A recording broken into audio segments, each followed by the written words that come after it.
Without a doubt, one of the best players to step foot in the Premier League is Thierry Henry. By some, he is the greatest. He was the complete striker.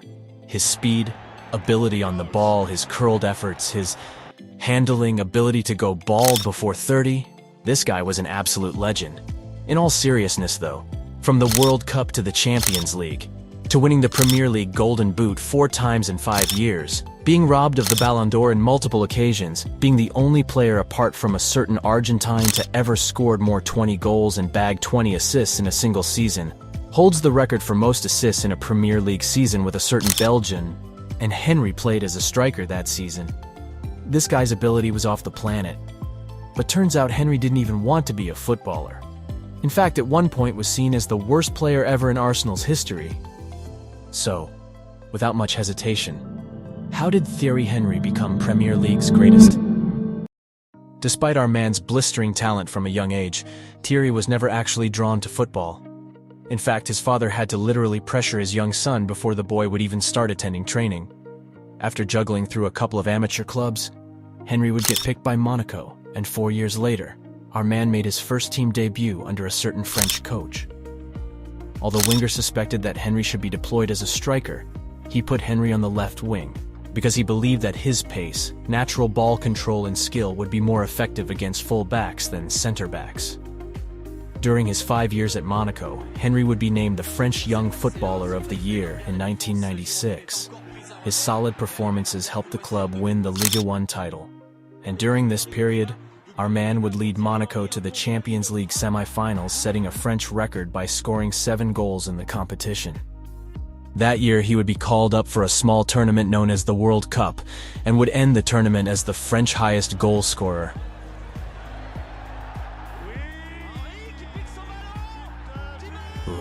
And he also won the whole thing. Needless to say, our man was obviously the face of the future. Monaco was now too small for our man, so he moved over to Juventus. On paper, it looked like the perfect move, teaming up with Zidane. It looked like our man had found his place. But soon, Henry found himself playing as a wingback. Yep, so just 6 months after this transfer, he decided to reunite with his former coach in London. Bear in mind, before now Henry had never played as a striker before. He was only used to flying down the wing. So, when Wenger announced to everyone that Henry was the new striker, and that he would overtake Ian Wright's record as Arsenal's all-time goal scorer, even Henry thought he was crazy. 2 goals in 3 months meant the pressure was mounting.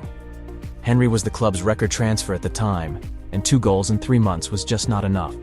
But then, it happened. Our man hit a goal-scoring streak he had never achieved before, and by the end of that season he had scored 26 for Arsenal. Winning the Euros in the summer, where once again being the French highest goal scorer, in his second season, our man would win the Premier League Golden Boot, and by his third season, our man scored 24 goals in the league as well as providing 20 assists, a feat that only Lionel Messi has ever achieved to this day. He was the PFA Players Player of the Year and FWA Footballer of the Year, and that year, he came second in the Best Player podium. But if this year was great for Henry, the next year was the bomb. Entering the 2003-2004 season, Arsenal were determined to reclaim the Premier League crown.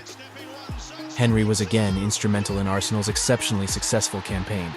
Together with the likes of Dennis Bergkamp, Patrick Vieira, Freddie Ljungberg, and Robert Pires, Henry ensured that the Gunners became the first team in history to go through the entire domestic league season unbeaten, claiming the league title in the process. Apart from being named for the second year running as the PFA Players Player of the Year and FWA Footballer of the Year, scoring 39 goals in all competitions, winning the European Golden Boot, but once again Arsenal were swept off the European competitions. And once again, our man was second for 2004 FIFA World Player of the Year award, this time losing to Ronaldinho. Following a dip in form the next season, when the 2005-2006 season came by, Arsenal and Thierry Henry were on a mission. Goal after goal, player after player. Henry had gotten close on too many occasions, and finally he was fed up. Another Premier League Golden Boot, FWA Player of the Year followed, and finally our man was in the Champions League final. Will this be his moment? Providing an assist that any set Arsenal on road to being Champions League winners for the first time in their history. But they fell. A few weeks later in the World Cup final, he would experience that bitter taste of defeat once again.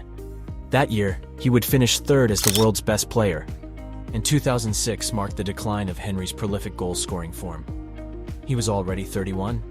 The next year, following a messy situation with Arsenal, Henry joined Messi in Barcelona. And just 2 years later, Henry was finally a Champions League winner.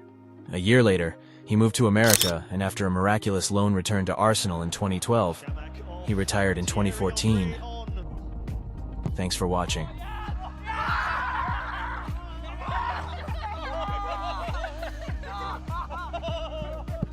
Nah, man, record top scorers don't need this, man. Come on.